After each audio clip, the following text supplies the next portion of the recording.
hate yourself. He's eating you up because you ain't done a damn thing about it. This is sort of a halfway review of Daredevil Born Again, and how the series is shaping up. I'll be avoiding the major spoilers for the first bit, then get into some later on.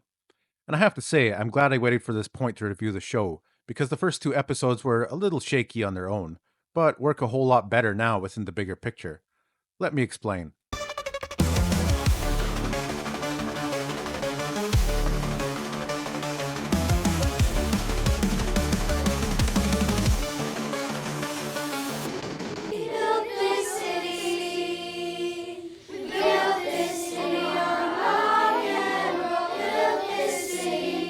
When the trailer for this show dropped, I was cautiously optimistic. Characters from the Netflix show were there, in a seemingly big way. There was the Kingpin and Daredevil with some violent fight scenes. It all looked good, like a return to form for the best Marvel series of the Netflix era. But then again, this is coming from the same studio that brought us She-Hulk and the Walk of Shame. Morning.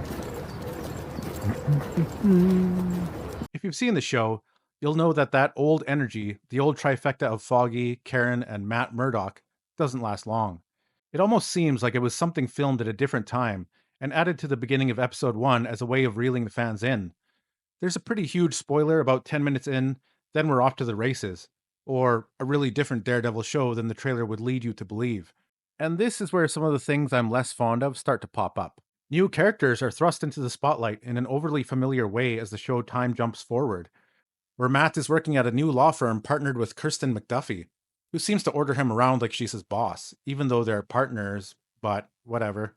There's also Cherry, a retired detective who's working for Matt as a private investigator of sorts. He's not bad, but the immediate problem is that the show switches from a very familiar core group of characters from the Netflix show to another group of characters who we know nothing about, yet who are palling around with Matt as if they've known him for years, and as a viewer, it felt really forced. We have no background to these characters, or a very limited background in the case of Cherry, and the hard switch feels really disjointed.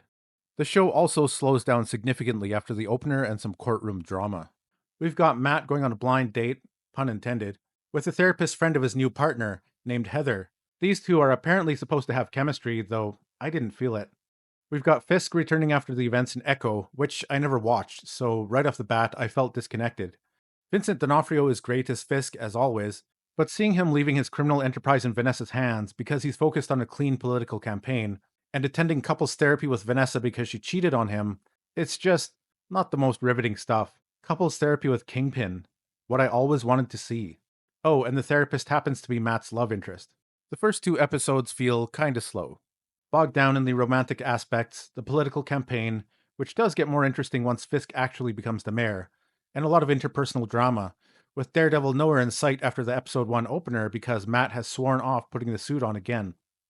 But then there are glimmers of brilliance, with hard-hitting drama and an intriguing plot point in the form of Hector Ayala, who saves a guy in the subway from a couple corrupt cops, and is arrested for the accidental death of one of the officers. This leads to Matt Murdock representing Hector, and soon discovering his identity as the White Tiger. Most of that occurs in episode 3, which I really liked. The episode is pretty much a courtroom drama for the whole runtime, but damn, does it ever do a good job of it. It humanizes Hector Ayala, casting doubt over an almost certainly corrupt police force, and puts Matt Murdock's lawyering chops at the forefront. It's a really well-written episode, where the drama feels real, the stakes feel real, and there's a ton of tension in the proceedings. And while Matt majorly betrays his client's confidence to ensure they win their case, the decision isn't an easy one, and it's a nice display of the immoral complexities this show is willing to explore. And just when things are looking up, another gut-wrenching event and a major spoiler ends the episode with a bang, hinting at the presence of the Punisher no less, or someone acting as the Punisher. Another highlight is when Matt and Fisk meet in the diner in episode 2, which we saw in the trailer. I will admit, it's not entirely unpleasant seeing you again. It's just such a good, tension-filled moment. A meeting of old foes who have changed from before, but are still fundamentally the same deep down. Yes, the show is a return to more mature storytelling, slower paced and more serious, which I wholeheartedly welcome compared to the vast majority of Disney Plus Marvel shows out there. Episode 4 is solid, but it feels like it meanders a little, while focusing on Fisk's political ambitions and Matt's lawyering frustrations. There's a pretty comedic moment with Fisk and his impatience, as he plays nice with his constituents. I thought it was great, and the kind of humor that totally fits in a more serious show like this, rather than your typical Marvel jokes and banter. And just when the episode feels like it's starting to drag on, John Bernthal as the Punisher appears, true to character and oozing with disdain and barely contained rage. I know you're in.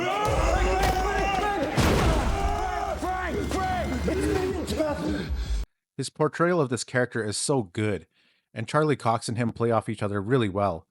It's a heavy dramatic moment, and a highlight of the episode for sure. And just when you thought it was over, we get a fantastic revelation that puts most of the slower bits from the first 3 episodes into context, and leaves you wanting more. After seeing the first 2 episodes, which dropped concurrently, I wasn't that impressed. I liked the overall direction, and it was great to see these characters again, but it felt a little slow in a bad way, and I didn't really connect with the new characters. After seeing episode 3 and 4, things in the first 2 episodes suddenly seem way more meaningful and engaging, not to mention the twists and turns in 3 and 4 are pretty major and exciting. I'm on board. I think it's a pretty good return to form. It isn't perfect, but Charlie Cox, Vincent D'Onofrio, and John Bernthal, for the little we've seen him, are excellent and feel like the characters we know and remember. If it retains this trajectory, I think this show will be pretty darn good. We'll have to wait and see, but at the moment, I think it's easily worth a watch. There's the potential for a lot of this to go awry, or in a way you might expect Disney to go, based on their track record of replacing male characters with female ones, but in this case, it would be in keeping with the old lore in the comics, and would make sense in the context of both the story and the realities of the casting. I'll get into that in spoilers. From what I've seen so far, anyway, I feel pretty good about this series' direction. If you're interested in Daredevil at least a little bit, I'd say check this out. Just have a little patience for the first couple episodes.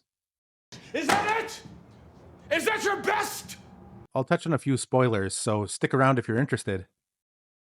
So right off the bat in episode 1, we're back with Foggy, Karen, and Matt in their favorite bar. It's a great scene, reminiscent of the Netflix show, and it's good to see those characters together again. But it doesn't last long. Within about 10 minutes, Bullseye's springing a trap to draw Daredevil away and leave Foggy vulnerable. Foggy ends up getting sniped and bleeding out on the sidewalk, while Daredevil and Bullseye battle it out on the rooftop. Once Matt hears Foggy's heart stop beating, he breaks his code about not killing anyone, and drops Bullseye from the roof of the building. This is a fast-paced, brutal sequence. Really well done, with a signature long, one-shot fight scene. Though shitty about Foggy. And I really didn't see it coming. I thought this show would integrate the old crew into the proceedings, but was I ever wrong? I don't know if I like this decision, but it's certainly a way to shake things up. I'm just not sure if the shaking up is going to produce better results than what we already had. Oh, and Detective Cherry, who's celebrating his retirement at the same bar, runs out onto the roof to see Daredevil without his mask on. So he knows Matt's alter ego from the beginning. Anyway, Bullseye somehow survives his fall, and we pick up a year later with the trial, where the cold-blooded killer is found guilty and condemned to 11 life sentences. We also learn that Karen has since moved to San Francisco, and her relationship with Matt is very much strained. It's made pretty clear she's going back to San Fran, and we probably won't see her again, for now. The Kingpin storyline is less engaging in the beginning for me. He returns after being away for some time while he was being treated for injuries, and Vanessa's leading the 5 families of New York. Basically, Fisk doesn't want to be involved in the criminal enterprise because he doesn't want any corruption to taint his run for New York mayor, which he wins to much fanfare on the street. Hector Ayala as the White Tiger was really well acted. Sadly, I didn't realize until making this video that the actor passed away in 2023, from cancer, I believe. The White Tiger is a character from the kung fu heavy days of Marvel in the 1970s, when Bruce Lee was everywhere, and the company even started a separate imprint to tell stories with an emphasis on kung fu first, and the comic hero aspect second. By the end of episode 2, Matt saves his star witness in the Hector Ayala case, a police informant, from being murdered by the corrupt cops coming to silence him. Don't do this. You don't want to do this.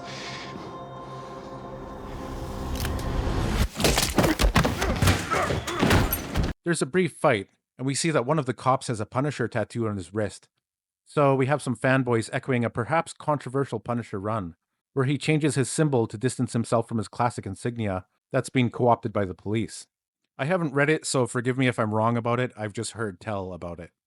In episode 3, the courtroom drama plays out, and Matt, who seems to be losing the case, plays the last card in his hand, and reveals to the court that Hector Ayala is indeed the White Tiger, who has saved some of the people in the courtroom in the past. Based on this, the jury finds him not guilty, but it's a bittersweet moment, as Matt has completely betrayed his client's secret, even while his family is sitting in the courtroom behind him. It doesn't last long, though, because at the end of the episode, you see White Tiger donning his mask to patrol the streets of New York once more when someone pops him in the head. So that character's done. It's a really abrupt moment and pretty crappy because I was starting to like this guy. But with the actor passing away, I don't know if they could have written him in any further. I don't know to what extent that influenced the plot of this show, though. The writers could have decided on this from the beginning. Anyway, we don't get a look at who did it, except for a big old Punisher logo on his chest as he walks past the camera. And this all plays out while Mayor Fisk talks about how he ran on a promise of cleaning up the city and zero tolerance for vigilantes, and how the Ayala case demands he keeps his promise. So it's probably a good bet who sent the Punisher copycat to kill the White Tiger. It's possible, though, that we haven't seen the end of the White Tiger yet, because in episode 3 and 4, we see Hector Ayala's niece, Angela, who is a successor to the White Tiger powers in the comic. I mean, yeah, it was in the comics, but it does feel suspiciously like a classic Disney move, inserting another young superhero girl into the mix, sometimes superseding other heroes in their own show. Look no further than Hawkeye and Kate Bishop, or Miss Marvel, or Ironheart, or America Chavez, or Echo, or the Scarlet Scarab and Moon Knight, or I'm probably forgetting someone else, but I'm not saying an Angela White Tiger would necessarily be bad, but the MCU moniker stuck for a reason. Though the unfortunate reality of Camar de los Reyes passing to cancer and the killing of the Hector Ayala character certainly opens the door for Angela in a way that would make sense. Who knows if it'll happen in this series, but it's certainly set up for it. Though it would feel really similar to Shuri and Black Panther, with Chadwick Boseman's tragic passing, also to cancer. In episode 4, we have Frank Castle, of course, who gives Matt a dressing down over his reluctance to don the Daredevil suit again. And it's confirmed that the person who killed the White Tiger isn't the Punisher, but a copycat. And in the final twist of the episode, we see something that redeems Kingpin from his seemingly passive meekness with which he's been dealing with Vanessa so far, even attending couples therapy over her infidelity, which were some of the most boring scenes for me, until this. I wonder, would you agree with that, Adam?